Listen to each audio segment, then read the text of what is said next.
11월 10일 정치부회 시작합니다. 바이든 미 대통령 당선인은 오늘 코로나 통제를 최우선 과제로 제시하면서 본격적인 당선인 행보에 들어갔습니다. 코로나 자문단을 발표한 데 이어 기자회견까지 열었는데 미국이 암흑의 겨울에 직면하고 있다며 마스크 착용을 호소했습니다. 이런 가운데 미국의 제약회사 화이자의 코로나 백신 효과가 90% 이상이라는 중간 결과가 발표됐습니다. 전문가들의 예상을 뛰어넘는 수치라 드디어 코로나의 긴 터널이 끝날지 모른다는 조심스런 기대감을 갖게 합니다. 트럼프 대통령은 마이웨이 행보를 이어가고 있는데요. 눈엣 가시였던 국방부 장관을 대선 패배 이틀 만에 전격 해임했습니다. 화이자 백신에 대해선 정치적 음모론을 제기했는데 본인의 재선을 막기 위해 해당 발표가 대선 후에 이루어졌다는 얘기입니다. 미리 보는 정치부회입니다. 법무부가 검찰 특수활동비를 직접 배분하는 방안을 검토하겠다고 밝히면서 법무부와 대검 간의 갈등이 또 커지고 있습니다. 윤석열 검찰총장에 대한 여권의 압박도 거세지고 있는데 윤 총장이 검찰의 힘, 당대표 수준이라며 스스로 진퇴를 결정하라는 주장까지 나왔습니다. 초대 공수처장 예비 후보들에 대한 검증 작업이 오늘부터 본격화됐습니다. 7명의 의원들은 어제 판사 출신 4명과 검사 출신 7명 등 모두 11명을 후보로 추천했죠. 이런 가운데 야당 측 후보로 추천된 석동현 변호사가 공수처는 괴물기관이라고 언급하면서 논란도 빚어졌습니다.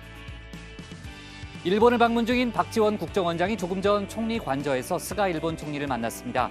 스가 정권 출범 이후 한국 고위급 인사가 처음 일본을 찾은 건데 스가 총리에게 전한 문 대통령의 메시지에 관심이 쏠리고 있습니다.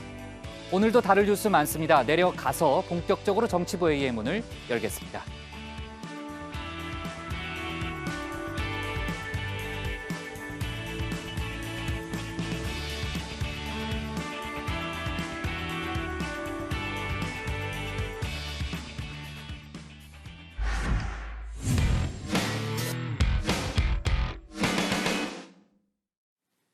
어제 여야 법사위원들이 법무부와 검찰의 특활비 사용 실태를 점검하기 위해서 현장 검증을 진행했죠.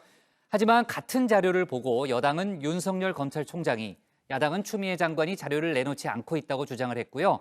특활비 집행에 대해서도 서로 다른 해석을 내놨습니다. 이후 오늘 국회에서도 각 당 지도부들의 대리전이 펼쳐지면서 정치 공방으로 이어졌는데요. 관련 논란을 최종혁 반장이 정리해봤습니다. 네, 동상이몽이란 말이 있죠. 자, 예상은 됐지만 법무부와 대검의 특활비를 점검하고 나온 여야가 딱 이러했습니다. 자, 분명 같은 장소에서 같은 자료를 확인했지만 해석은 제각각이었는데요. 법무부와 대검이 의원들에게 내놓은 자료를 두고서는 이렇게 말합니다. 법무부에서 이 특수활동비 집행 관련된 자료를 사실상 안 낸 것과 똑같습니다. 그래서 인권국에 뭐 얼마를 줬다. 요런 프린트된 자료들만 있는 거예요. 법무부랑 대검의 자료는 거의 동일한 수준이었습니다. 그게 동일하지 않은 수준이었다. 아니, 동일한 수준이었어요. 제가 볼 때는 차이점을 별로 못 느꼈고 오히려 법무부는 상세 내역이 있었던 데 반해서 대검은 상세 내역이 없었고. 자, 검찰의 특활비 일부가 이 법무부 검찰국에 배정된 것을 두고도 해석은 달랐는데요.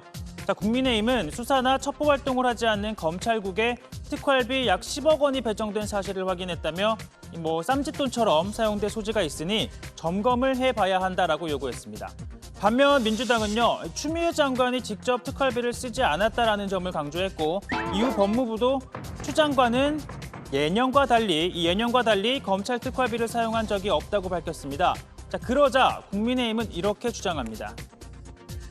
추미애 장관은 자기 임기 중에는 쓴 것이 없다고 하는데 그러면 조국 장관과 그 이전의 박상기 장관 때는 위법하게 쓴 것이 있는지도 밝혀야 할 것이고 또 추미애 장관이 쓴 적이 없다면 불필요한 특수활동비여서 법무부 특수활동비는 없애야 되는 것인지.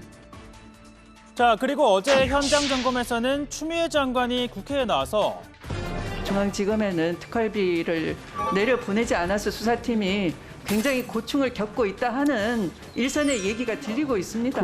자, 이렇게 주장한 데 대한 검증도 함께 이루어졌는데요. 자, 이를 두고도 여야는 또 딴소리를 합니다.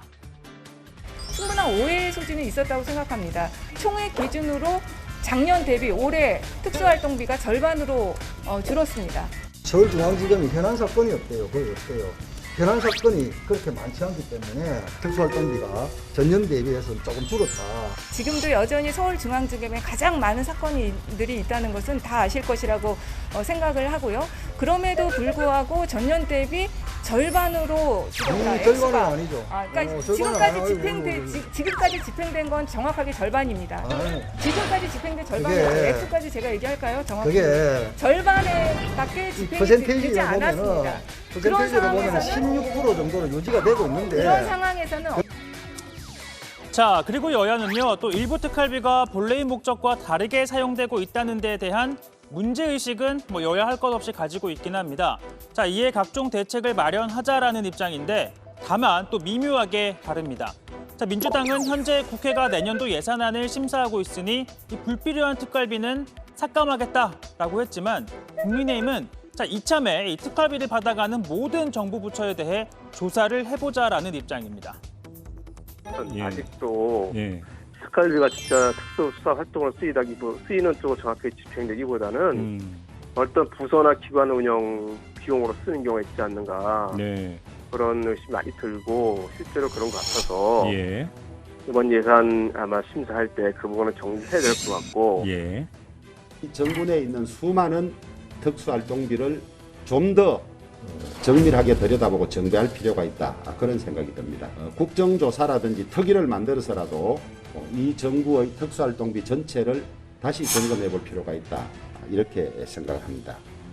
자, 다 점검해 보자는 건데요. 자, 이 특활비는요, 이 기밀을 유지해야 하는 정보를 수집하거나 또 관련된 사건을 수사하거나 그 밖에 이 기밀에 준하는 이 국정을 수행하는 데 필요한 경비인데요.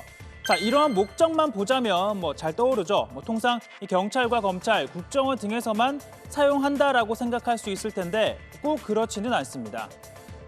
이낙연 총리님, 네, 혹시 특활비 받고 계십니까? 네 있습니다. 어디에 사용하고 계세요? 주로 격려금으로 쓴다든가 하는 것들이 주로 많습니다.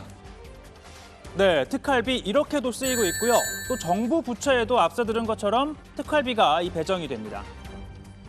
과기정 통부의 특활비가 2018년 예산으로 51억이 잡혀 있어요. 어떻게 쓰이는지 모르세요, 차관님은? 예, 지금 정확히는 잘 모릅니다. 과기정통부는 왜 특활비를 받고 있죠? 지금 19개 부처 정도가 지금 받고 있는데 특활비 성격에 따라서 해당되는 그런 부처에 예산이 배정되고 있습니다. 정부 부처가 특활비를 사용하는 것이 과연 정의롭고 공정한가라는 의문이 듭니다. 자, 특활비는 과거에도 여러 차례 논란이 된 바 있죠. 자, 정부만 받는 것이냐? 아닙니다. 이 국회에서는요, 상임위원장 몫으로 나오는 특활비가 있었는데 이 과거 환노위원장을 지낸 심계류 전 새정치민주연합 의원은 이걸 자녀 유학 자금으로 사용한 사실이 드러났고 한나라당 원내대표 당시 운영위원장을 지냈던 홍준표 의원은 또 이렇게 말한 바도 있습니다. 활동비 중에서 남은 돈은 내 집 생활비로 줄 수 있습니다. 그래서 그런 주는 돈을 전부 집사람이 현금으로 모읍니다. 집사람이 6월 23일 날 1억 2천만 원을 현금으로 가져왔어요. 자, 다만 이 홍준표 의원은 이후 특활비는 다 공적인 곳에 썼고 이 생활비로 줬다라고 한 말은 이 특활비 덕분에 아낀 월급을 갖다 준 것이라는 의미였다라고 해명한 바 있습니다. 자, 아무튼 1년의 이 논란 이후 국회에서는 국회의장단 목 일부를 제외하고는 특활비를 모두 폐지를 했죠. 자, 검찰의 특활비는 이 법무부 검찰국장의 돈봉투 만찬 사건 이후 대폭 삭감이 됐습니다. 그러다가 이번에 또다시 도마 위에 오르게 된 건데요.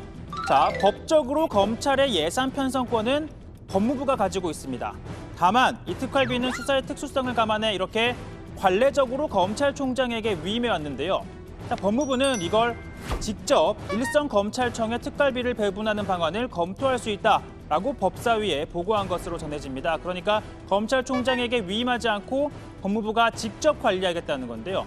자, 그러다 보니까 추미애 장관이 앞서 인사권과 수사지휘권, 또 감찰권에 이어 이 예산 편성권을 통해 윤 총장을 견제하려는 것 아니냐라는 해석이 나오기도 합니다. 저는 추미애 장관이 늘 이렇게 이해하기가 좀 어려운 일들을 많이 하고 있어서 도대체 어떻게 된 것인지 곰곰이 생각을 해봤습니다. 왜 이럴까? 저는 광인 전략을 구사하는 것이 아닌가 그런 생각이 들었습니다. 자, 오늘 발제 이렇게 정리합니다. 법무부 검찰 특활비 현장 검증, 여야 제각각 해석의 정치 공방만입니다. 광인 전략은 어떤 전략이에요? 아무튼 주호영 원내대표의 주장이었고요. 같은 자료를 확인했지만 여야가 전혀 다르게 해석을 하고 있습니다. 각자 유리한 부분을 확대해서 지금 설명을 하고 있는 거죠. 다만 검찰의 특활비 일부가 법무부 검찰국에도 배정된다는 사실은 어제 추가로 확인이 됐고요. 다만 야당에서 확인한 액수도 다르다 보니까요. 아무래도 이제 앞으로 국회 예결산 심사 과정에서 특활비 문제가 다시 한번 이제 도마 위에 오르고 추가적인 검증이 이루어질 걸로 보이죠. 네, 일단 이 법무부는요, 이 검찰 특활비 중에 일부를 유보하고 나머지를 대검에 내려보낸다고 하는데요. 이 김도읍 국민의힘 의원은 올해 검찰 특활비 94억 원 중에 법무부 검찰국이 7억 5,900만 원을 집행한 사실을 확인했다고 밝혔었습니다. 그런데 같은 당의 조수진 의원은 검찰국이 10억 3천만 원을 받은 것으로 보인다라고 했는데요.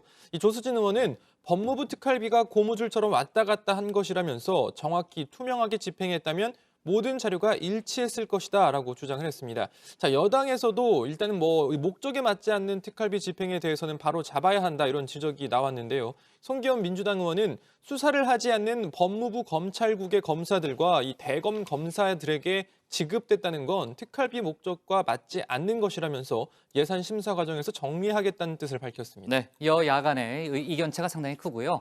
야당에서는 검찰 특활비를 법무부가 다시 받는 형식으로 편법으로 운영해서 사실상 상납을 받는 거 아니냐 이런 식의 논리를 좀 내세우고 있습니다. 하지만 전직 법무부 장관들은 상납은 말이 안 되고 원래부터 법무부 예산이라고 반박하고 있죠.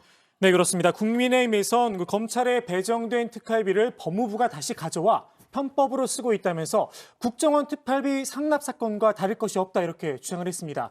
그리고 추미애 장관은 어제 자신은 검찰 특활비를 사용한 적이 없다면서 예년과는 달리라는 표현을 쓰기도 했는데요. 자칫 전직 장관들은 검찰 특활비를 사용했다는 사실을 간접적으로 인정한 것 아니냐 이런 해석이 되는 대목입니다. 박상기 전 장관은 특활비는 다 법무부 예산이라면서 상납 구조로 볼 수 없다 이렇게 말했습니다. 조국 전 장관도 박 전 장관의 발언 내용을 자신의 소셜미디어에 올렸습니다. 홍남기 부총리도 검찰 특활비의 집행과 배정은 법무부 장관이 하지 않나 싶다고 했고요. 국정원 특활비 상납 사건과 유사하다는 지적에 대해서도 사례가 다르지 않을까 싶다 이런 입장을 밝혔습니다. 네, 자 전직 법무부 장관들의 그 반박이 이어졌고요. 어제 윤석열 검찰총장이 신임 차장검사들에 대한 강연에서 공정과 국민이라는 키워드를 강조했죠. 저희가 이제 회의 중에 그 속보가 막 들어와서 속보로 전해드린 바가 있지만요. 그 외에 이제 강연 내용이 추가로 알려졌는데 그러니까 이제 신임 간부들에 대한 몇 가지 당부를 했다는 거죠. 네, 어제 차장검사 14명을 상대로 한 70분 정도 강연을 했습니다. 이 차장검사의 역할에 대해서는 검찰 보직 중에 가장 힘든 자리다. 이 전통적 의미의 어머니처럼 세세하고 꼼꼼하게 행정 또 소추 사무를 챙기는 역할을 수행해야 한다라고 당부했습니다. 그러면서 이 참모로서의 역할과 지휘관으로서의 역할을 동시에 수행하는 지위로 상하 간 이 완충을 하는 기능을 담당해야 한다면서 원칙과 인내가 필수적인 요소다라고도 덧붙였습니다. 윤 총장이 이 자리에서 이 공정한 검찰인 동시에 국민의 검찰이 되어야 한다라고 검찰개혁의 방향성도 언급을 했는데 이를 두고 김태년 민주당 원내대표는 국민의 검찰을 이야기하려면 권력 남용에 대한 자기 반성이 먼저다라고 지적했는데요. 또 최근 윤 총장의 행보를 두고는 유세하듯이 전국을 순회하고 있다라고 주장했습니다. 최근 검찰총장이 전국을 유세하듯 순회하며 정치 메시지를 홍보하는 행태를 우리 국민은 불편해합니다. 검찰이 정부 정책을 수사하는 것은 헌법상 권력 분립의 경계를 넘어서 입법부 권한까지도 행사하겠다는 명백한 검찰권 남용입니다. 자, 들으신 것처럼 검찰이 정부 정책과 국정 운영을 평가할 권한이 없다라고 지적한 건 아무래도 최근 이 검찰이 월성원전 1호기 경제성 평가 조작 의혹에 대한 강제 수사에 나선 점을 문제 삼은 건데요. 그렇죠. 저희도 여러 차례 전해드렸지만 네. 민주당이 이 연일 검찰의 이 원전 수사에 대해 의도가 무엇이냐라면서 강하게 반발을 하고 있습니다. 자, 그런 맥락에서 오늘 이 강병원 민주당 의원이요 윤석열 총장을 향해 스스로 진퇴를 결정할 시점이라고 요구하면서 이 정치적 중립 의무를 망각하고 이 편향된 발언과 행보를 이어가므로 이 검찰의 힘 당대표 수준이라고 비판을 했습니다. 그러면서 이 국민이 선출한 정부의 정책까지 일일이 관여하려고 한다라고 지적을 했고요. 자, 그리고 민주당 신영대 대변인도 추미애 장관 아들과 관련된 수사 그리고 월성 1호기 수사 등을 언급하면서 이 검찰이 마치 국민의힘 주문에 맞게 이 정부와 국정과제를 향해 칼날을 세우고 있다라고 질타하기도 했습니다. 네, 스스로 진퇴를 결정하라는 것은 자진 사퇴하라는 그런 취지로 일단 읽혀지고요. 그 검찰의 힘 당대표라는 건 이제 국민의힘을 패러디한 건데 아마 둘을 다 동시에 저격하는 또 이제 그런 효과가 있네요. 자, 아무튼 윤석열 총장 이후에 추가적인 언급은 나오지 않았고요. 자, 어제 저희도 이제 속보로 다뤘지만은 공수처장 후보 추천위의 후보 추천 마감 시한이 이제 어제까지였습니다. 이제 최종적으로 확인된 그 명단을 보니까요. 총 11명의 후보자가 접수가 된 거죠? 네, 일단 민주당 추천위원들은요. 권동주, 전종민 변호사 이렇게 2명을 추천했는데요. 모두 판사 출신입니다. 자, 지금 보시는 명단이고요. 자, 국민의힘 추천위원들은요. 김경수, 강찬우, 석동현, 송기효 변호사 등 이렇게 4명을 추천했는데요. 공교롭게도 또 모두 검사 출신입니다. 이 공수처를 바라보는 여야의 시각차가 뚜렷하다는 건데요. 자, 김남국 민주당 의원은 야당 추천은 전부 특수부 출신 검사인데 검찰을 제대로 견제할 수 있겠느냐면서 검사 출신이 공수처장이 되거나 이 공수처가 검찰의 이중대가 되면 안 된다라고 주장을 했습니다. 반면 권성동 국민의힘 의원은 공수처라는 것이 제2의 검찰인데 기본적으로 수사 경험과 능력이 있어야 한다. 또 이렇게 반박 주장을 했습니다. 네, 조 반장. 네, 추미애 법무장관은 판사 출신인 전현정 변호사를 추천했는데요. 유일한 여성 후보로서 김재영 대법관의 부인이기도 합니다. 위원장인 조재현 법원행정처장은 검사 출신의 최훈식 변호사를 추천했고요. 또 이찬희 대한변협회장은 이건희 국민권익위원회 부위원장과 김진욱 헌법재판소 선임연구관, 한명관 변호사를 추천했습니다. 네, 딴 생각했어요? 네. 괜찮아요. 네. 자, 그나저나 이제 저희가 이제 11명 중에 이제 부분적으로 저희가 분석을 했지만 전체적으로 보면은 판사 출신이 4명이고 검사 출신이 7명이죠. 검사 출신이 조금 더 많습니다. 겹치는 인물은 한 명도 없어요. 대신 추천위에서 앞으로 최종 2명을 선정하게 되는데 자, 아무래도 이제 여야가 추천한 인사 명단이 다 나왔으니까 양측의 공방이 아주 치열하겠죠. 네, 그렇습니다. 추천위는 오는 13일 2차 회의를 열고 선정 작업에 들어가는데요. 당장 여야는 상대 측이 추천한 후보들의 중립성을 문제 삼고 있습니다. 민주당은 국민의힘 측에서 추천한 석동현 변호사에 대해서 국민의힘 소속으로 지역위원장까지 한 정치인이라면서 정치적 중립성과는 거리가 멀다 이렇게 비판하고 있습니다. 반면 국민의힘은 민주당 측에서 추천한 전종민 변호사에 대해 친민주당 성향이라 정치적 중립성을 지키기 어렵다 이런 입장인데요. 전 변호사는 박근혜 전 대통령 탄핵 소추 당시 대리인단 가운데 한 명이었습니다. 네, 그리고 이 석동현 변호사의 경우에는 자신의 소셜미디어에 공수처는 태어나선 안 될 괴물기관이라면서 법을 고쳐 폐지하기 전까지는 현실적으로 존재하게 된 이상 어떻게든 공수처가 괴물이 되지 않게 해야 한다는 심정으로 후보 추천을 수락했다. 이런 심경을 밝히기도 했습니다. 이를 두고 공수처에 반대하는 사람을 처정 후보로 추천한 건 부적절한 거 아니냐 이런 비판이 좀 있었는데 이를 두고 주호영 국민의힘 원내대표는 공수처에 문제가 없다는 사람이 더 이상하다 이런 주장을 또 펼쳤습니다. 공수처에 지금 문제 없다고 하는 사람은 아무도 없어요. 오히려 문제 없다고 하는 사람이 더 이상한 사람이지. 반대하는 사람 넣는다고 물을 것이 아니라 공수처 문제 있다고 말하지 않는 사람을 넣은 게 더 문제지. 네. 민주당은 일단 1차 후보 추천이 마무리됐으니까요. 속도를 더 내겠다는 그런 분위기고요. 이달 중에, 그러니까 11월 중에 인사청문회를 거쳐서 공수처장을 임명할 수 있을 것이다. 이렇게 낙관론을 펴고 있죠. 네, 민주당은 일단 추천된 공수처장 후보들이 이렇게 공개가 되면서 사실상 검증이 시작되었다라는 입장입니다. 그러면서 11월 중, 그러니까 이번 달 안에 인사청문회 개최 전망이 높아졌다라고 전망을 하고 있는데요. 자, 최인호 수석 대변인은 이 11명의 후보들 다수는 이 법조 영역에서 실력을 인정받은 분이라 마음만 먹으면 언제든지 추천을 할 수 있다며 많은 국민들이 이 후보들의 면면을 감안하면서 추천을 지켜볼 수 있게 됐다라고 설명했습니다. 특히나 민주당은 추천 과정에서 야당이 비토권을 이용해서 이 공수처 출범을 발목 잡아서는 안 된다라고 요구하고 있습니다. 네, 저희가 이제 공수처 얘기를 참 많이 했는데 그래도 많이 왔습니다. 그죠? 공수처장 후보 추천까지 이루어졌으니까요. 근데 민주당은 이제 이번 달 안에 다 끝내겠다는 입장이고 야당은 민주당이 너무 서두르고 있다. 그런 분위기이기 때문에 아마 양측의 공방은 좀 이어질 걸로 보입니다. 금요일에 첫 회의가 있죠. 그렇습니다. 13일에 좀 지켜봐야 되겠네요. 좋습니다. 오늘 기사 제목은 이렇게 정리하겠습니다. 민주, 윤석열 검찰의힘 대표, 국민의힘 추미애 광인 전략으로 제목을 잡겠습니다. 다음은 고석승 반장의 발제를 들어봅니다.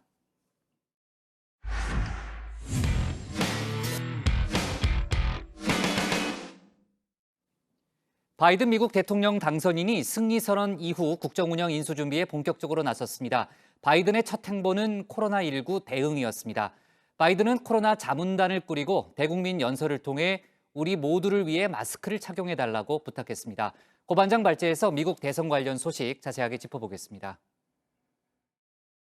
There's a need for bold action to fight this pandemic. We're still facing a very dark winter. There are now nearly 10 million COVID cases in the United States. Last week, we topped 120,000 new cases on multiple successive days. 네, 바이든 대통령 당선인이 승리 선언을 했다는 소식을 어제 전해드렸는데요. 승리 선언 이후 본격적으로 정권 인수 준비에 나선 모습입니다. 바이든 당선인의 대통령직 인수위원회 홈페이지에 이 차기 정부가 대응해야 할 가장 시급한 현안들을 추려놨다는 소식도 어제 전했죠. 자, 그중에서도 가장 앞에 있던 현안이 바로 코로나19였는데요. 현재 미국 내 신규 확진 연일 9만 명, 10만 명 넘어 현재 12만 명 이상 나오고 있을 정도로 심각한 상황입니다. 자, 바이든 당선인이 승리 선언을 마치기 무섭게 이 코로나19 대응에 착수했는데요. 자, 코로나19 확산 방지를 위한 자문단을 구성한 겁니다. 자, 자문단 면면을 한번 보죠. 일단 공동 의장 체제로 3명이 의장을 맡고 있는데요. 오바마 정부 때 공중보건 서비스 단장을 역임했던 비베크 머시, 자, 그리고 클린턴 정부 때 식품의약국장을 지낸 데이비드 캐슬러, 그리고 예일 대학교의 마셀라 누네즈 스미스 박사 등입니다. 자, 그리고 주목할 만한 인물이 포함되어 있는데요. 트럼프 정부의 코로나19 대응에 문제를 제기했다가 한직으로 밀려난 뒤에 공직에서 물러난 릭 브라이트 전 보건복지부 생물의약품 첨단 연구개발국장이 포함되어 있습니다. 릭 브라이트는 여러 차례 방송에 나와서 트럼프 정부의 코로나19 대응을 비판하기도 했습니다. He is not a scientist. He's not a doctor. I say let the scientists do their job. I can guarantee you, Jake, that there are thousands of scientists in our government today, thousands or tens of thousands of scientists in the companies around the world working on these vaccines who are doing the right thing. We need to give them time to do their work. Remember, vaccines go into healthy people to try to protect them from disease. We do not want a vaccine to cause harm in those healthy people. 네, 그 밖에도 보건 그리고 의료 관련 전문가들이 자문단에 다수 포함됐습니다. 모두 13명인데요. 자문단은 앞으로 차기 정부의 코로나19 대응에 주도적인 역할을 하게 될 것으로 보입니다. 바이든 당선인은 기자회견을 통해 자문단을 직접 소개하기도 했습니다. So that's why today I've named the COVID-19 Transition Advisory Board, comprised of distinguished public health experts, to help our transition team translate the Biden-Harris COVID-19 plan into action, a blueprint that we can put in place as soon as Kamala and I are sworn in to office on January 20th, 2021. 네, 바이든 당선인은 기자회견에서 미국 국민을 향해 방역 수칙 준수도 거듭 당부했습니다. 특히 마스크 착용의 중요성을 여러 차례 강조했습니다. It's time to end the politicization of basic responsible public health steps like mask wearing and social distancing. We have to come together to heal the soul of this country so that we can effectively address this crisis as one country where hardworking Americans have each other's backs and we're united in our shared goal, defeating this virus. We can save tens of thousands of lives if everyone would just wear a mask for the next few months. Not Democrat or Republican lives, American lives. So please, I implore you, wear a mask. Do it for yourself. Do it for your neighbor. 자, 이렇게 본격적으로 대통령 당선인으로의 활동에 나선 바이든에게 전 세계에서 축하 인사도 이어지고 있습니다. 각국 정상들이 축하 인사를 전하고 있는데요. 일단 문재인 대통령도 트위터 축하 인사에 이어 어제 수석보좌관 회의에서 직접 축하 인사를 전하기도 했죠. 바이든 후보의 당선을 우리 국민과 함께 축하합니다. 바이든 대통령 당선인과 해리스 부통령 당선인이 미국을 통합시키고 성공하는 정부를 이끌어 나가길 기원합니다. 둘도 없는 우방국이자 든든한 동맹국으로서 우리 정부는 미국 국민의 선택을 절대적으로 존중하고 지지할 것입니다. 네, 우리나라뿐만 아니라 많은 나라의 정상들이 바이든의 당선을 축하하고 있는데요. 잠깐 보고 가죠. Ich gratuliere Joe Biden ganz herzlich zu seiner Wahl zum 46. Präsidenten der Vereinigten Staaten von Amerika. Joe Biden bringt die Erfahrung aus Jahrzehnten in der Innen- wie in der Außenpolitik mit. Es ist eine konfliktreiche Zeit, in der die Wählerinnen und Wähler Joe Biden und Kamala Harris große Verantwortung übertragen. Ich freue mich auf die Zusammenarbeit mit Ihnen und wünsche Ihnen Kraft, Erfolg und Gottes Segen. Ich danke Ihnen.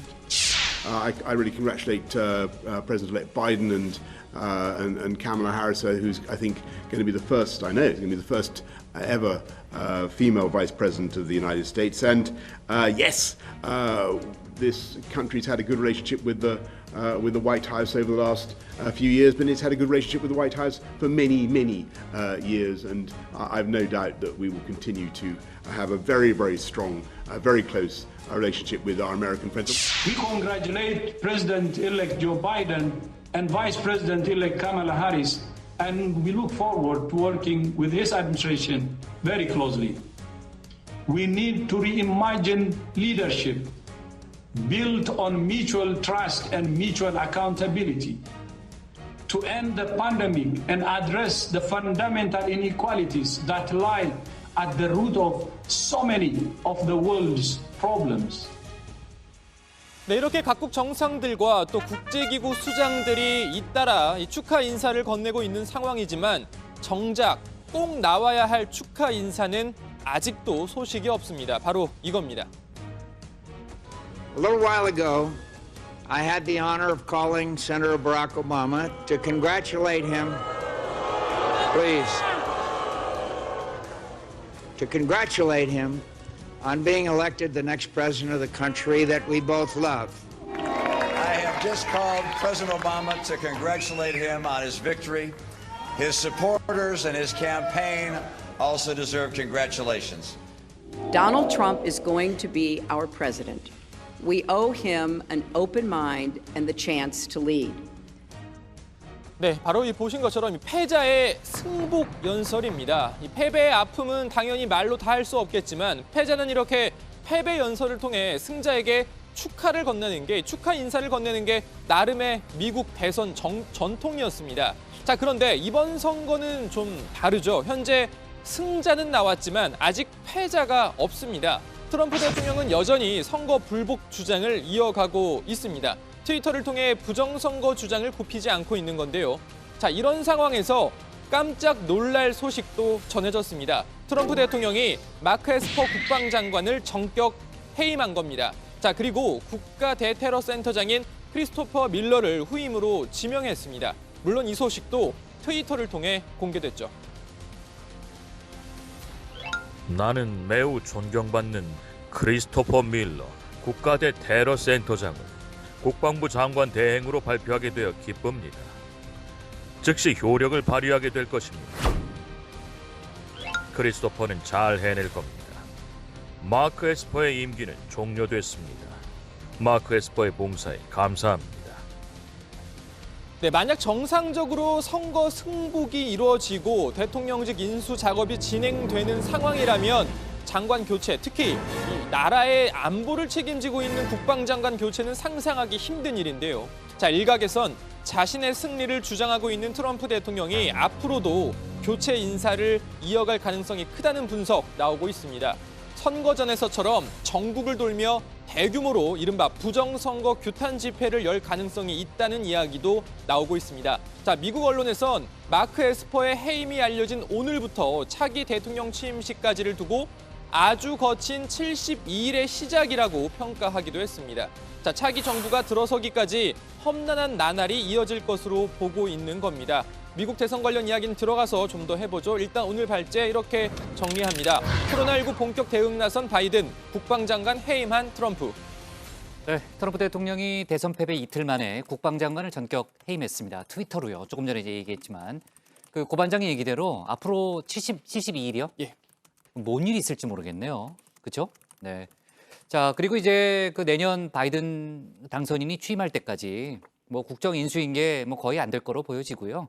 그 미국의 국정 공백 상당히 커질 걸로 일단 예상이 됩니다. 자, 아무튼 바이든 당선인이 기본적으로 이제 당선인으로서의 그 일정을 본격적으로 소화하기 시작했습니다. 그 고반장도 지난번 아까 이제 발제 때도 설명을 했지만은 이제 코로나19 대응을 계속해서 이제 유세 기간에도 강조해 왔는데 당선인이 된 이후에도 역시 이제 코로나 문제를 가장 먼저 들고 나왔네요. 네, 그렇습니다. 어제도 전해드렸지만 그 바이든 당선인의 대통령직 인수위 홈페이지에 들어가 보면 코로나19와 경제 회복, 인종 평등, 그리고 기후변화 등을 최우선 해결 과제로 꼽고 있습니다. 그 가운데서도 가장 앞에 있는 게 코로나19인데요. 평소 공언한 대로 코로나19 대응에 본격적으로 나선 분위기입니다. 바이든 당선인은 전문가와 전직 관료 등 13명으로 구성된 코로나19 자문단 구성 사실을 기자회견을 통해 직접 공개했습니다. 바이든 당선인이 최우선 과제 중에서도 코로나19 대응에 가장 먼저 착수한 건 그만큼 미국 내 코로나19 상황이 심각하기 때문인데요.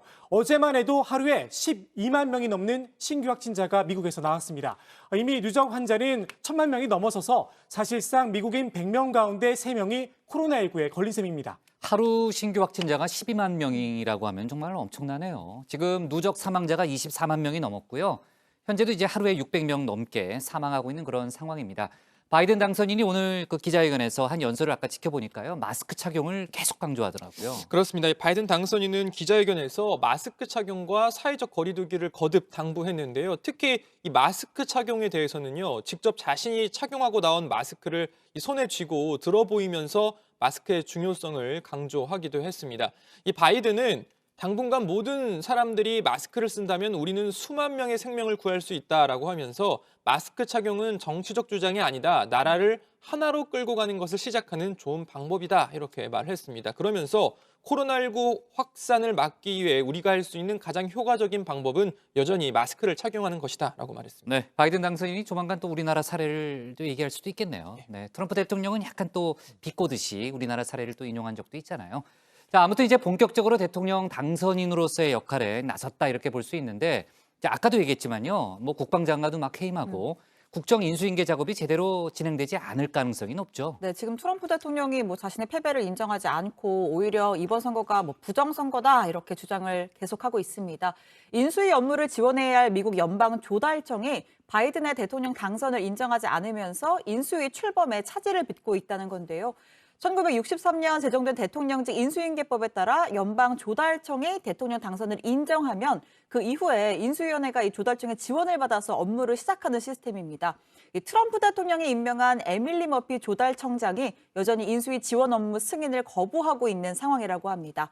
미국 워싱턴 포스트지는 이와 관련해서 연방정부 관계자를 인용해 조달청장이 이번처럼 대통령직 인수인계에 개입한 적은 없었다. 아마도 바이든 인수위 측과 접촉하지 말라는 지시를 받았을 것이다 라고 보도하기도 했습니다. 네, 어쨌든 이제 트럼프의 사람들이 또 아직 남아있기 때문에 여러 가지로 이제 바이든 당선인 측이 좀 곤란한 그런 상황이 이어지고 있는 것 같고요. 자, 그나저나 이제 최 반장, 아까 이제 국방장관 얘기도 했지만요. 본인 임기가 2달 조금 더 남았는데 국방장관을 해임하는 건 좀 너무 나간 거 아니에요? 네, 앞서 뭐 보셨겠지만 이 트럼프 대통령이 마크 에스퍼 국방장관을 뭐 본격적으로 경질을 한 건데요. 사실상 뭐 지금 레임덕 상황에서 뭐 패배 인정하지 않은 채 인사권을 행사를 한 겁니다.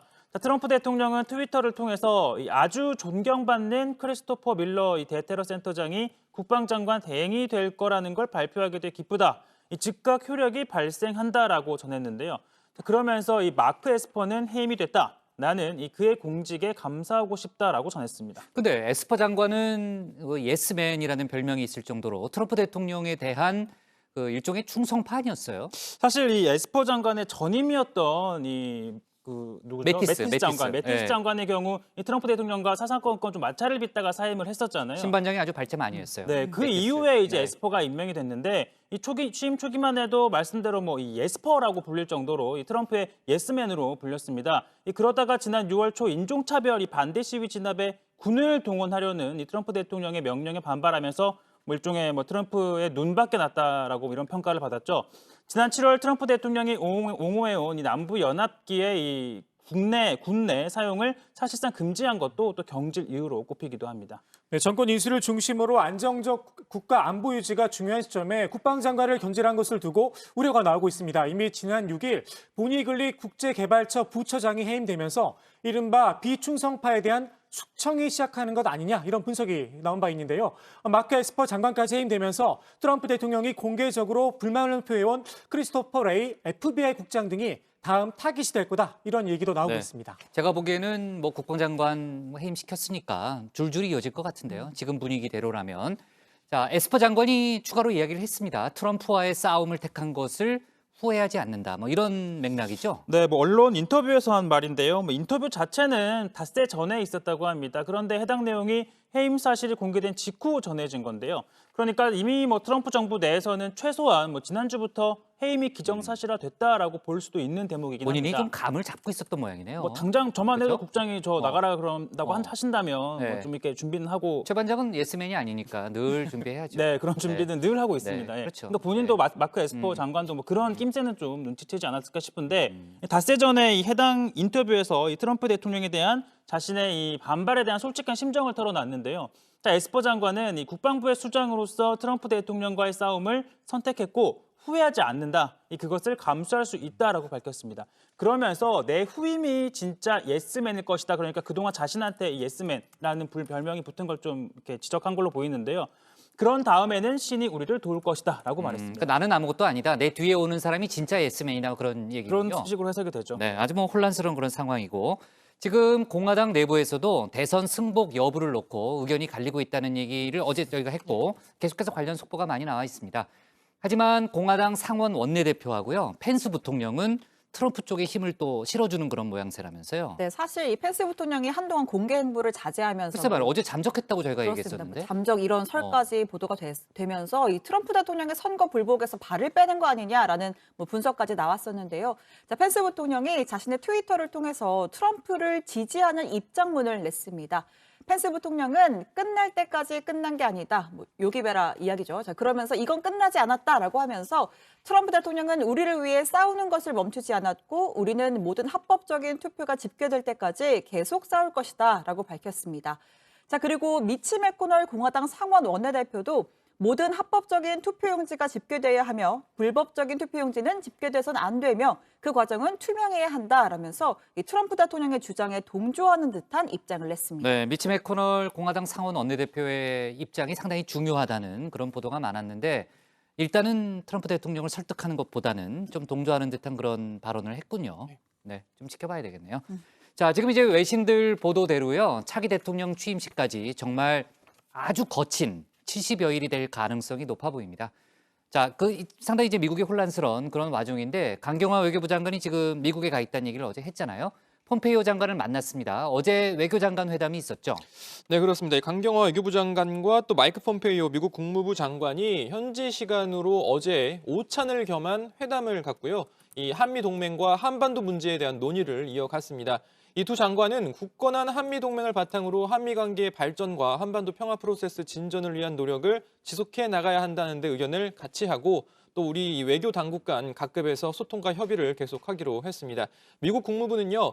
이번 회담에서 인도태평양 지역 평화와 안보의 핵심 축인 한미 동맹의 지속적 힘과 중요성을 재확인했다라고 밝혔습니다. 네, 이번에 이제 폼페이오 장관을 만났지만 오바마 전 대통령 때 구축해놓은 또 채널이 있기 때문에 아마 강경화 장관이 이번에 바이든 당선인의 외교안보 브레인들을 만나고 돌아올 가능성이 아주 높아 보입니다. 자, 좋습니다. 오늘 기사 제목은 이렇게 정리하겠습니다. 코로나19 본격 대응 나선 바이든, 국방장관 해임한 트럼프로 제목을 잡겠습니다. 다음은 조익신 반장의 발제를 들어보겠습니다.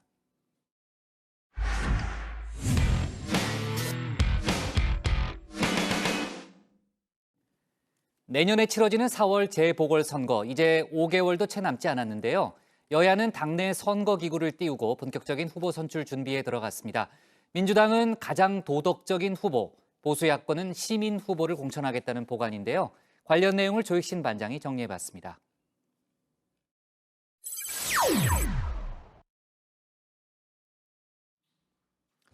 서울과 부산시장 보궐선거가 150일 앞으로 다가왔습니다. 여야 모두 선거 모드에 돌입하며 젠걸음을 걷고 있는데요. 불미스러운 일로 치러지는 선거죠. 후보 검증이 정치권의 핵심 키워드로 떠올랐습니다. 당원까지 고쳐가며 후보를 내기로 한 더불어민주당은 부담이 더 큽니다. 어제 선거기획단을 공식 출범시키며 도덕성을 강조했습니다. 서울과 부산의 매력적인 미래 비전을 제시하겠습니다. 그리고 당연히 가장 도덕적이고 유능한 후보를 내세우도록 해주시기 바랍니다. 도덕적이고 유능한 후보. 말은 쉬운데 이런 후보를 찾는 건 또 다른 문제입니다. 당장 이런 비판이 나왔습니다. 예를 들어 안희정, 오거돈, 박원순 같이 유능하고 도덕적인 후보라고 말입니다. 국민의힘도 시민검증특별위원회를 꾸리기로 했습니다. 제2의 오거돈, 박원순을 막겠다는 건데 목적이 분명해 보입니다. 국민 여러분들께서 민주당이 헌법이나 당헌을 대하는 인식이나 태도가 이렇다는 점을 인식하시고 이 사람들에게 절대 무엇을 맡겨서는 안 되겠구나 하는 점을 다시 한번 확인해 주시기 바랍니다. 제일 중요한 건 역시 민심이겠죠. 서울과 부산, 현재 상황은 어떨까요? 서울에선 국민의힘이 민주당을 추월했습니다. 부산에서도 국민의힘이 지지율 격차를 더 벌렸습니다. 민주당 입장에선 빨간불이 켜진 셈입니다. 당장 이번 보궐선거의 최대 승부처죠. 서울시장 필승카드가 고민입니다. 박영선 중소벤처기업부 장관과 우상호 의원의 출마가 거론됩니다. 여기에 박주민 의원도 출마 의사를 내비쳤습니다.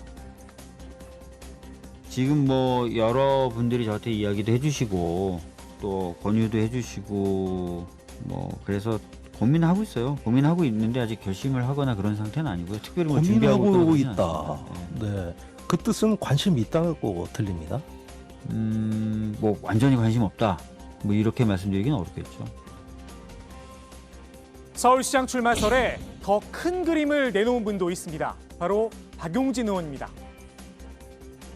오히려 저는 서울시장보다는 지금 우리 정치가 여러 가지 사회개혁의 뭐 과제들이 있잖아요.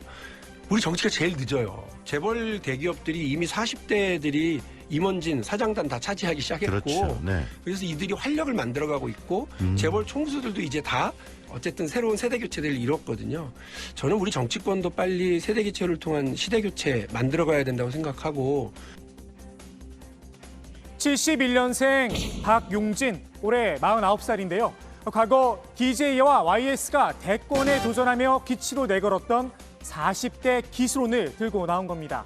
여기엔 86세대를 뛰어넘어야 한다는 오랜 고민도 담겨 있는 듯합니다. 저보다는 앞선 세대지만 이른바 386, 586, 86세대 선배들이 뭐 하셨나 이런 생각도 있어요. 그분들이 정치에 등장한 지 20년 가까이 되는데 훨씬 밑세대이긴 합니다만 반성적으로 하고 혹시 저한테 바통 넘겨주러 뛰어오시면 냉큼 받아서 뛸 준비하도록 노력하겠습니다.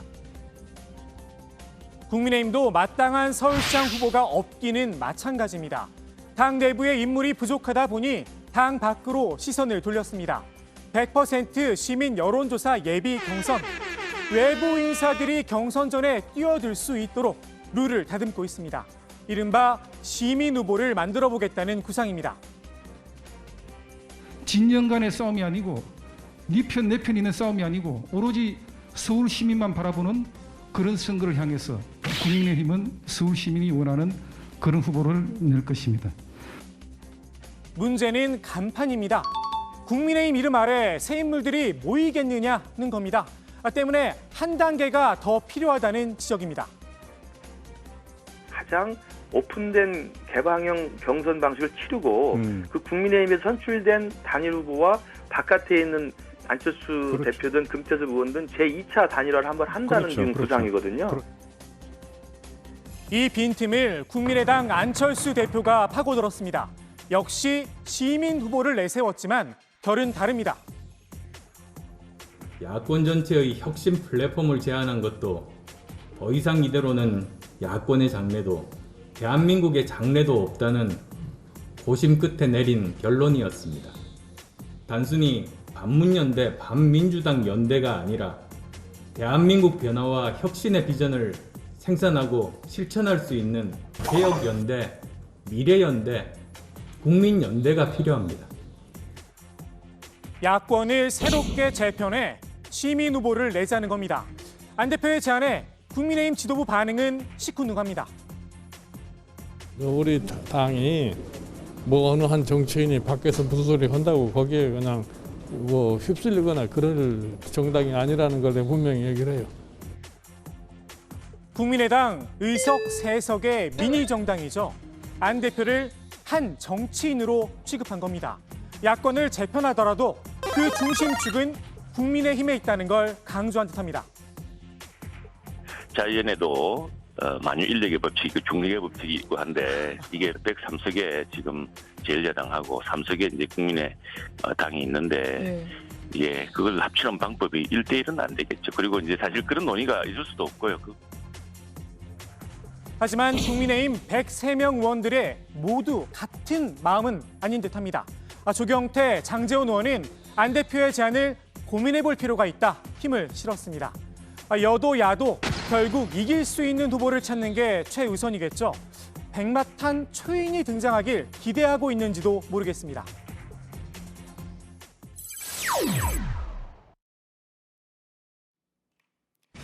일본을 방문 중이죠. 박지원 국가정보원장이 오늘 스가 요시히데 일본 총리를 면담했습니다. 스가 총리 취임 이후 처음으로 만나는 우리 정부의 고위 인사입니다. 한일 간의 최대 현안, 바로 강제징용 배상 문제입니다. 오늘 면담 자리에서도 이 문제를 논의한 걸로 보이는데요. 일본은 1965년 청구권 협정으로 모든 배상이 끝났다는 입장입니다. 반면 우리 정부는 대법원의 판단을 존중해야 한다고 맞서고 있습니다. 엄연히 3건이 분리돼 있다면서 말입니다. 아베 전 정부의 입이었죠. 스가 총리의 입장도 기존과 다르지 않을 듯합니다. 徴用工問題を含めですね、日韓間の財産請求権の問題は日韓請求権協定により完全にそして最終的に解決済みの問題である、このように考えています。 박지원 원장도 이런 사실을 잘 알고 있을 겁니다. 그럼에도 일본에 간 이유, 나름 비장의 카드를 준비했다는 후문인데요. 이른바 문재인 스가 선언을 제안했을 거란 이야기가 나옵니다. 22년 전이었죠. 김대중 오부치 선언을 모델로 했다고 하는데요. 통큰 합의로 한일 관계에 물꼬를 튼다는 보관인 듯합니다. 김대중 오부치 선언, 제 자랑은 아니지만 지난 6월에 해법 가운데 하나로 소개해드린 적이 있습니다. 오부치 총리 대신은 금세기의 한일 양국 관계를 돌이켜보고 일본이 과거한 때 식민지 지배로 인하여 한국 국민에게 다대한 손해와 고통을 안겨주었다는 역사적 사실을 겸허히 받아들이면서 이에 대하여 통절한 반성과 마음으로부터의 사죄를 했다라고 되어 있습니다. 박 원장은 스가 총리를 만나기 전에 사전 정지 작업도 마쳤습니다. 자민당의 명실상부한 2인자죠. 니카이 도시히로 간사장을 미리 만났는데요. 두 사람은 지난 2000년 문화관광부 장관과 우수성 장관으로 인연을 맺었습니다. 박 원장이 대북 송금 사건으로 수감됐을 땐 니카이 간사장이 면회를 하고 내복을 따로 전달했을 정도로 돈독한 사이라고 합니다. 정치 구단으로 불리는 박 원장, 오늘 스가 총리와의 만남에서 꼬일 대로 꼬인 한일 관계를 풀 실마리를 찾았을까요? 오늘 국회 발제 이렇게 정리합니다. 민주, 높아진 도덕성 허들, 안철수, 야권 판흔들기. 네, 박지원 국정원장이 오늘 스가 일본 총리를 만날 수 있다. 그런 보도가 나왔는데 조금 전에 이제 만난 사실이 확인이 됐죠. 그래서 그 속보까지 반영해서 조 반장이 설명을 했습니다. 그 얘기는 뒤에 좀 얘기를 해볼게요. 자, 내년 보궐선거 얘기를 먼저 하겠습니다. 민주당이 이번 보궐선거에 현역 의원들도 출마할 수 있는 길을 열어놨죠. 네, 그동안에도 이 현역 의원들의 출마 자체는 가능했습니다. 다만 이 당규에 따르면 내부 경선에서 불이익을 받았어야 했는데요. 이 선출직 공직자가 임기 4분의 3을 마치지 않고 대통령 선거 외에 다른 선거에 도전할 경우 이 득표수의 25%를 감산해왔습니다. 상당히 큰 불이익인데요. 자, 그런데 이 민주당이 이 당규를 고친 사실이 뒤늦게 알려진 겁니다. 지난 8월 전당대회를 앞두고 광역단체장 선거에 출마하려는 경우도 아까 그 대통령 선거에 포함하는 것처럼 예외 규정에 포함시켰기 때문입니다. 네, 지난번에 이제 공천 관련 당원 개정도 그렇고 지금 얘기했던 이번 규정 바꾼 것도 그렇고 야권 쪽에서는 명분을 좀 후퇴시킨 거 아니냐 이런 비판을 하고 있죠. 그렇습니다. 이 해당 규정 자체가 임기 동안에 지역 발전을 위해 헌신하겠다라고 공약한 선출직 공직자가 다른 선거를 위해 중도 사퇴하는 걸 막아 이 보궐선거가 발생하는 걸 최소화하겠다면서 민주당이 2015년에 도입한 건데요. 도입 취지가 좀 무색해진 겁니다. 내년 보궐선거에서 현역 의원이 광역단체장 후보가 되면 선거일 30일 전까지는 의원직에서 물러나야 되는 건데요. 자, 이렇게 되면 해당 지역구도 4월 7일에 함께 보궐선거를 치러야 합니다. 근데 조 반장, 지난 총선 때는 오히려 규정이 강화됐던 거 아니에요? 네, 그렇습니다. 올해 총선을 앞두고 지난해 감산 비율을 10%에서 25%로 크게 올렸었는데요. 이 규정 때문에 현지 지자체장들이 총선 출마를 고심하다가 결국 포기를 했었습니다. 당시 유덕열 동대문구청장, 성장현 용산구청장 등이 크게 반발하기도 했었는데요. 지난 총선 때 출마를 포기했던 한 구청장은 단 규정이 의원들 엿가락이 하면서 총선 때는 의원들 입맛에 맞게 규정을 강화했다가 1년 만에 보궐선거를 앞두고선 아예 규정을 없애는 게 말이 되느냐 이렇게 비판하기도 했습니다. 이에 대해 당 관계자는 광역단체장 선거에 현역 의원의 출마를 막아버리면 현실적으로 후보를 구하기가 어렵다 이렇게 설명을 했습니다. 신 반장, 아까 이제 조 반장이 서울시장 후보군에 대해서 물론 아직까지는 후보군입니다. 이제 자천타천 거론되는 인물들에 대해서 얘기를 했는데 부산시장 후보로는 어떤 인물들이 거론되고 있어요? 네, 부산에는 민주당에서는 김영춘 국회 사무총장이 소위 몸풀기에 들어갔다 이런 분석입니다.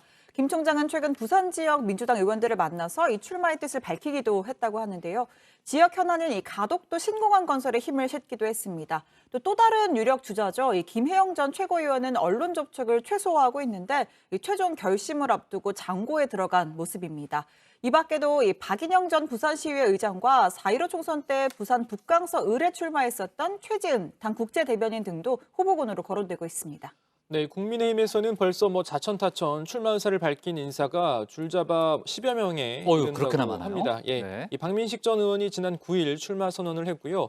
이진복, 이현주, 유재중 전 의원도 조만간 출마 의사를 밝힐 것으로 보인다고 합니다.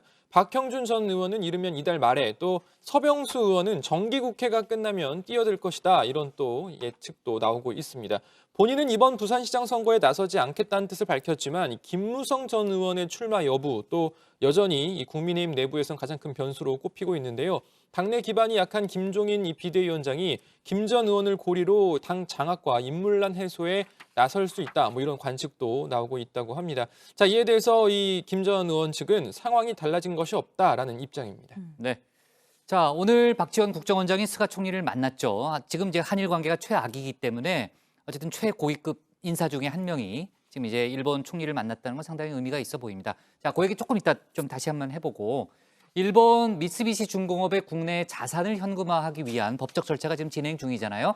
법원이 진행한 신문서의 공시송달 절차 효력이 오늘부터 발생했다는 거죠? 네, 말씀하신 공시송달이라는 게요. 이 소송 상대방이 이 서류를 받았다는 사실이 확인이 어려운 경우에 이 법원 게시판이나 관부 등의 관련 내용을 싣고 당사자에게 전달된 것으로 간주하는 제도입니다. 일정 기간이 지난 후에 이렇게 간주를 하는 건데요. 앞서 대전지법은 이 양금덕 할머니 등 강제노역 피해자와 유족 5명이 이 미쓰비시 중공업을 상대로 신청한 상표와 특허권에 대한 이 특별 현금화 신청 사건 처리를 위해 일부 소송 서류를 말씀해드린 이 공시송달을 했습니다. 그렇죠. 자, 이 가운데 매각 명령 신청에 따른 신문서 공시송달이 10일, 그러니까 오늘 0시부터 효력을 가지게 된 건데요.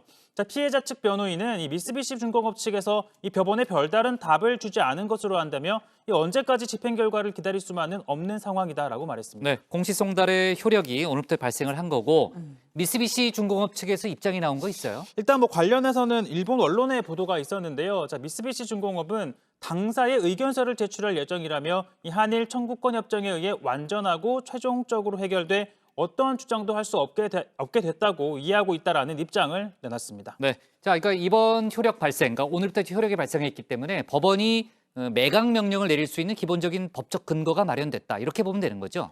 네, 그렇습니다. 그 법원의 매각 명령이 내려지면 감정평가와 경매, 매각 대금 지급, 배당 등으로 이어지는 본격적인 절차를 진행할 수 있습니다. 다만 실무적으로 미쓰비시 중공업이 압류 명령 결정문을 먼저 받아야 합니다. 이 때문에 대전지법은 신문서 공시송달과는 별도로 압류 명령 결정문 공시송달도 진행을 했는데요. 이 효력은 다음 달 30일 0시에 발생을 합니다. 네. 자, 속보를 이제 마지막까지 확인하려고 가장 마지막에 묻게 됐는데, 자, 박지원 국정원장과 이제 스가 총리의 회동, 이제 저희 정치부회의가 시작하기 직전에 끝났죠. 오늘 오후에 진행이 돼서요. 지금까지 나오는 보도들을 종합해 보면은 두 사람이 어떤 얘기를 나눴다고 하나요? 네, 그 박지원 원장은 스가 총리의 면담을 마친 뒤에 일제 강점기 징용 피해자 문제나 북한에 의한 일본인 납치 문제 등에 관해서 스가 총리와 의견을 나눴다 이렇게 밝혔습니다. 박 원장은 또 문재인 대통령이 보내는 친서를 가져온 건 아니다 이렇게 덧붙이기도 했습니다. 앞서 모태기 외무성 장관은 이번 면담에 앞서서 박지원 원장의 일본 방문에 대해 양국 관계가 대단히 어려운 상황 속에 대화가 이어지는 것은 의미가 있다면서 긍정적인 평가를 내놓기도 했습니다. 네.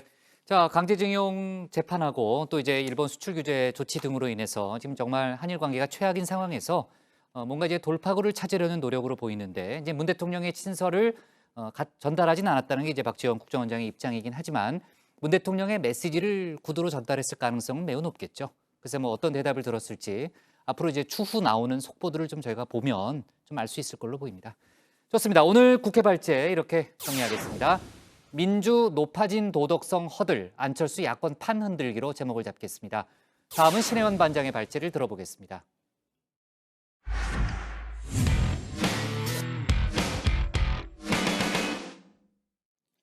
오늘 코로나 신규 확진자는 100명, 사흘 연속 세 자릿수를 기록했습니다. 방역당국은 이런 추세가 앞으로 2, 3주 더 이어지면 수도권 거리 두기를 1.5단계로 올릴 수 있다는 입장입니다. 이런 가운데 미국 제약회사 화이자가 개발 중인 코로나 백신이 90% 이상 예방 효과를 보였다는 속보가 전해졌는데요. 코로나를 벗어날 수 있을 거란 기대감에 전 세계가 들썩였습니다. 관련 소식을 신혜원 반장이 정리해봤습니다. 네, 미국 대선에 모든 관심이 쏠린 동안에도 이 코로나 확진자 꾸준히 나오고 있었습니다. 어제 하루 100명이 추가됐는데요. 전날보다는 20명이 넘게 줄었지만 사흘째 세 자릿수를 유지하고 있습니다. 자, 국내 발생이 71명, 해외 유입이 29명입니다. 국내에선 역시 이 집단 감염이 많은 수도권에 집중됐고요. 서울 32, 경기 18, 인천 3명 등 전체의 절반을 훌쩍 넘겼습니다. 방역당국은 확산세가 2, 3주 정도 이어질 경우에 수도권 전체를 거리두기 1.5단계로 격상할 수 있다고 밝혔습니다. 코로나19 확진 환자 수가 100명을 넘나드는 상황이 계속되고 있습니다. 가장 불안한 요소는 각종 모임, 직장과 다중이용시설 등 일상생활 전반에서 집단 감염이 발생하고 있다는 점입니다. 지역 내 접촉자가 누적되면 방역당국의 추적과 감염 차단이 어려워지고 특히 일상 공간을 고리로 한 집단 감염이 퍼지면서 이미 거리두기를 격상한 지역도 있습니다. 충남 천안과 아산에 이어서 강원도 원주도 오늘 사회적 거리두기를 1.5단계로 올렸습니다.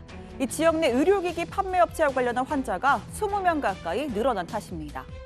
또 공식 집계에는 포함되지 않았지만 이 경남 사천에서는 노인 9명이 경로당과 사우나를 고리로 해서 무더기 확진 판정을 받았습니다. 첫 번째 확진자는 70대 여성인데 역학조사 과정에서 자신의 동선을 정확히 기억하지 못해서 가족과 지인을 중심으로 검사를 했고 이 과정에서 연쇄 감염이 확인된 겁니다. 현재 사천시에서는 경남 355번이 다녔던 경로당을 포함해서 거주지 동에 위치한 경로당 20곳을 모두 폐쇄했습니다. 출입 명부와 재난 문자를 통해서 같은 시간대 사우나를 이용한 분들에 대해 검사를 진행했습니다. 자, 좋은 소식과 나쁜 소식이 있을 때 어떤 것부터 들으시나요? 저는 일단 나쁜 것부터 들어놓고 마무리를 좋은 소식으로 훈훈하게 끝맺는 걸 좀 더 선호하는 타입입니다. 자, 그래서 오늘 발제에서도 나쁜 소식부터 전할 건데요. 자, 나쁜 소식, 전 세계 코로나19 누적 확진자가 5천만 명을 넘어섰습니다. 국제 통계 사이트 월드오미터 집계에 따르면 지난 8일을 기점으로 5천만 명 돌파, 지난해 12월 30일을 중국 우한에서 정체불명의 폐렴이 발생됐다라고 세계보건기구에 보고한 지 313일 만입니다. 더 나쁜 소식은요, 이 확진자 증가 속도가 점점 빨라지고 있다는 겁니다. 첫 번째 보고 이후 180일 만에 1,000만 명을 넘어섰고 44일 만에 2천만 명, 39일 만에 3천만 명, 32일 만에 4천만 명, 그리고 22일 만에 5천만 명을 넘어섰습니다. 가을, 겨울 북반구의 재유행도 이미 시작됐죠. 기온이 낮아지면서 바이러스 생존과 전파가 쉬워지고 또 실내에서 지내는 시간이 길어져서 접촉은 더 늘었습니다. 말씀드리도록 하겠습니다. 전 세계의 코로나19 발생 상황은 북반구에서 미주와 유럽뿐만 아니라 중동 일부 지역까지 포함해서 유행이 급증하고 있습니다. 이를 두고 코로나19의 두 번째 유행이라고 말하기보다는 아예 본격적인 대유행의 서막이 열렸다고 표현하고 싶습니다. 대유행의 서막, 마치 재난영화 예고편 같은 문구입니다. 자, 이 절망적인 상황을 타개할 굿뉴스 바로 이어서 소개를 할 건데요. 자, 코로나19 백신을 개발 중인 전 세계의 수많은 업체 중에서 이 미국에서는 화이자라는 제약회사가 선두를 달리고 있었습니다.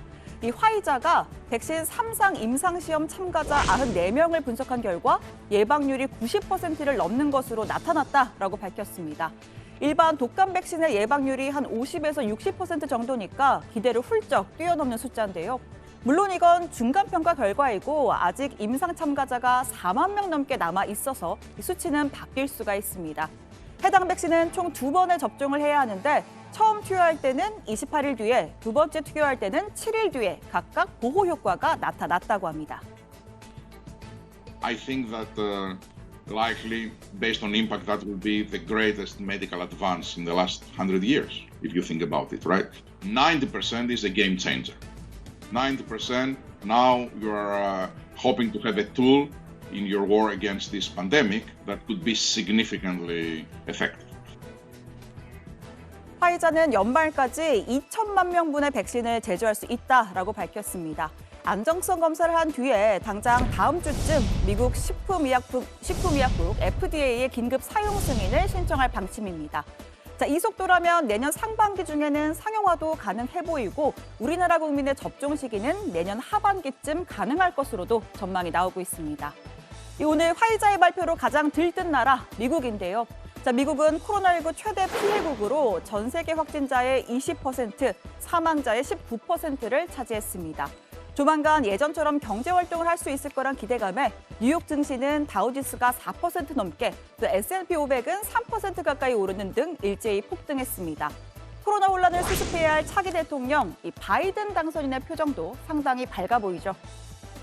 See positive news in this fight with the announcement that there's been progress made toward a successful vaccine. Soon, the expectation is the FDA will run a process of rigorous reviews and approvals. And the process must also be grounded in science and fully transparent so the American people can have every confidence that any approved vaccine is safe and effective. 그렇습니다. 앞으로 FDA 승인은 물론이고 이게 감염을 차단하는 건지 증세를 완화시키는 건지 또 효과는 얼마나 가는지 마지막으로 안전한지 체크해야 할 것들이 많습니다. 다만 이 시점에서 한 줄기 빛과 같은 소식인 건 분명해 보이고 미국판 정은경 청장이라고 할 수 있는 앤서니 파우치 미국 국립 알레르기 전염병 연구소장도 예상을 뛰어넘는 숫자다. 터널 끝에 빛이 있다. 이렇게 고무적인 반응을 보였습니다. 자, 거의 유일하게 트럼프 대통령만이 폭풍 트윗을 날리면서 불쾌감을 드러냈습니다. 자신의 재선을 막기 위해서 화이자가 해당 소식을 뒤늦게 알렸다라고 주장했는데요. 오래전부터 말했듯이 화이자와 다른 제약회사들은 선거 후에야 백신을 발표하려 했다. 그전에는 발표할 용기가 없었다라고 하면서 이 FDA도 더 일찍 발표를 해야 했다. 정치적 목적이 아니라 생명을 구하기 위해서라고 덧붙였습니다. 자, 그 다음 트윗을 보면 조 바이든이 대통령이었다면 앞으로 4년 동안 백신은 없었을 것이고 관료주의에 물든 FDA도 빨리 승인하지 않았을 것이다. 다시 말해서 내가 대통령으로 있었기에 발빠른 백신 개발 가능했다라는 주장입니다. 자, 그리고 마지막 트윗입니다. FDA와 민주당은 내가 선거 전에 백신을 얻는 것을 원하지 않았다. 그래서 대선 5일 뒤에야 발표를 했다. 내가 줄곧 이야기했듯이 라면서 마치 억울함을 호소하는 듯한 느낌표로 트윗을 마무리했습니다. 이 발표가 일찍 나왔다면 글쎄요, 대선에 도움이 됐기야 됐겠지만 미국 언론들은 그게 과연 트럼프 대통령의 공이었겠느냐 하는 반응입니다. 자, 오늘 청와대 발제 이렇게 정리합니다. 미화이자 코로나 백신 효과 90%, 이달 중 긴급 승인 신청입니다. 네, 트럼프 대통령은 지금 모든 걸 다 정치적으로 해석하고 있습니다. 본인을 떨어뜨리기 위해서 모든 세상이 다 움직였다는 아마 이제 그런 논리를 생각하는 것 같은데요. 오늘 하루 종일 미국 제약회사 화이자의 백신 개발 관련 뉴스로 정말 시끌시끌했습니다. 그러니까 아까 이제 신 반장이 설명했지만요. 일반 독감 백신 예방률의 2배 가까운 효과를 보였다는 거죠. 네, 이 화이자가 이 독일의 제약회사와 공동으로 개발하고 있는 코로나19 백신이 90% 이상 효과를 보였다라고 임상 3상 시험 중간 분석 결과를 발표를 한 겁니다.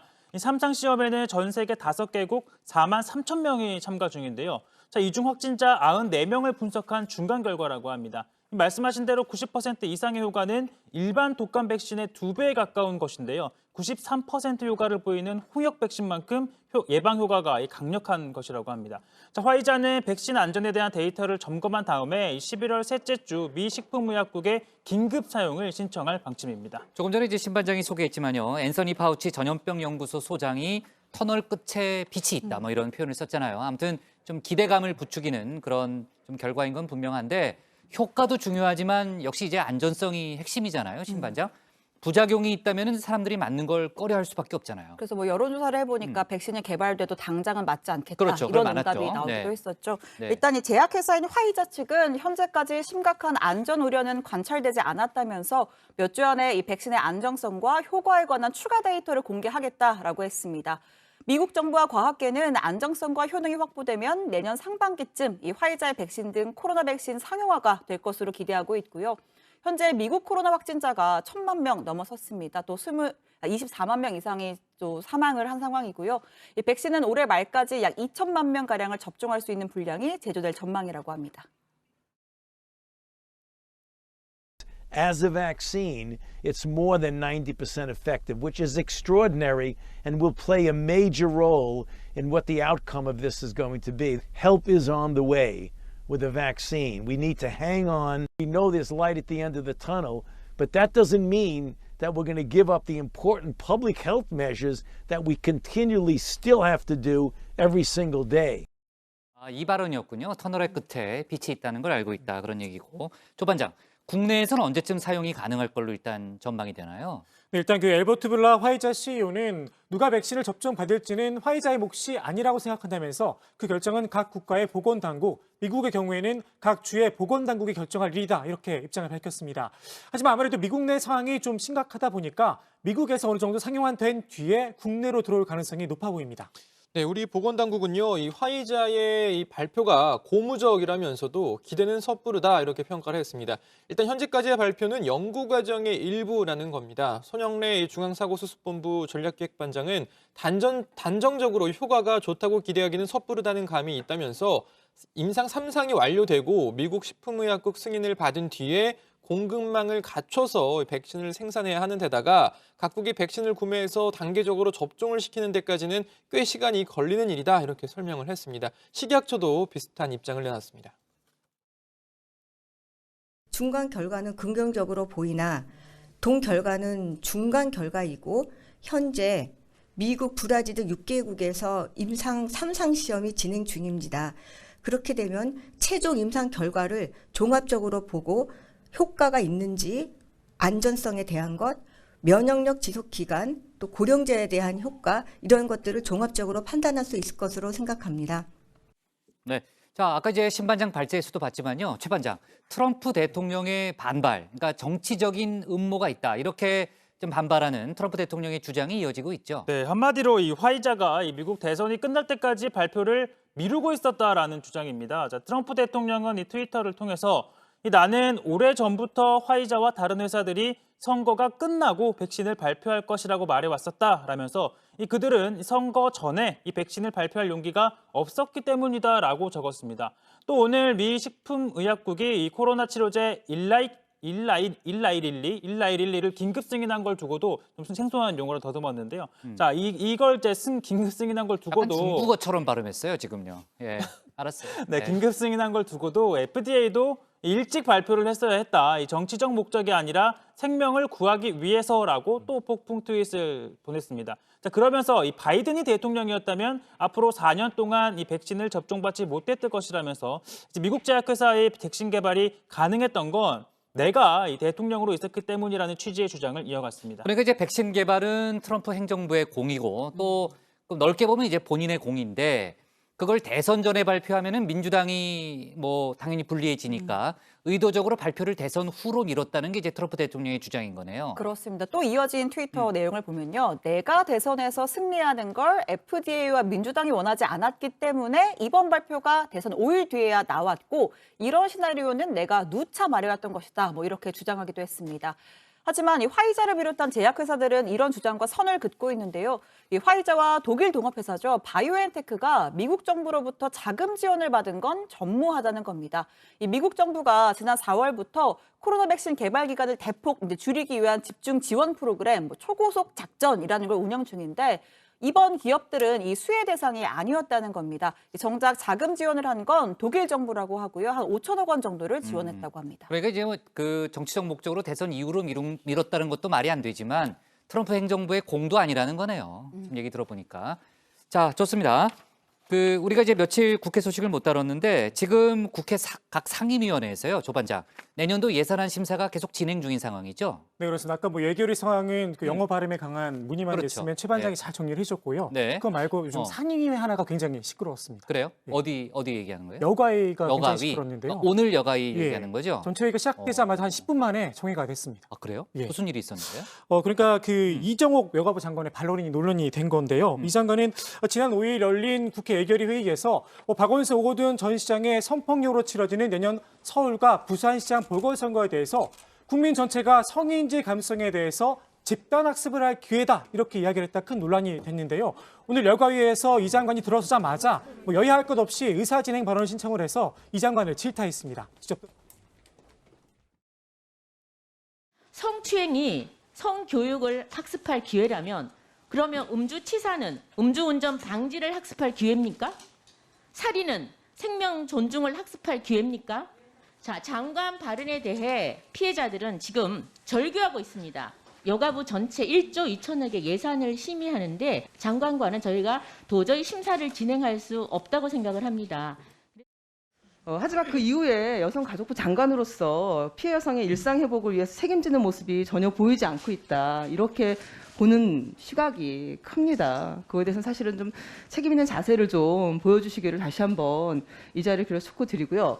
그래서 관련해서 회의 진행 관련해서는 좀 제대로 된 시간에 원활하게 진행되도록 위원장님께서는 좀 진행을 해주시기 바랍니다. 논의하실 수 있도록 15분간 정의하겠습니다. 일이 있었군요. 네, 오늘 여가위 상황이었습니다. 자, 고 반장, 앞으로 예산안 심사 일정이 어떻게 돼요? 네, 일단 각 상임위가 지난 3일부터 시작이 됐고요. 예결위도 어제 오늘 경제부처별 부별 심사를 진행했습니다. 내일과 모레는 비경제부처 부별 심사가 예정돼 있고요. 다음 주 월요일부터는 본격적으로 예산안 조정소위에서 사업별 감액 또 증액 심사를 시작하게 됩니다. 오늘 여야가 이 예산안 조정소위 이 15명의 명단을 확정 지었는데요. 민주당에서는요, 정성호 예결위원장과 또 박홍근 간사, 양기대, 허종식, 이모선 의원 등 이렇게 9명이 선정이 됐고요. 국민의힘에서는 추경호 간사를 비롯해서 조혜진, 엄태영, 이미자 의원 등 6명이 확정이 됐습니다.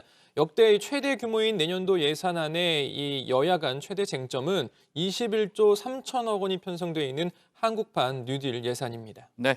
자, 저희가 이제 미국 대선 특집으로 지난주에 이제 꾸미느라고 국내 이제 특히 이제 국회 소식 많이 못 다뤘는데 오늘 좀 일부 다뤘고요. 내일도 좀 추가로 다뤄보도록 하겠습니다. 오늘 청와대 발제는 이렇게 정리하겠습니다. 미 화이자 코로나 백신 효과 90%, 이달 중 긴급 승인 신청으로 제목을 잡겠습니다.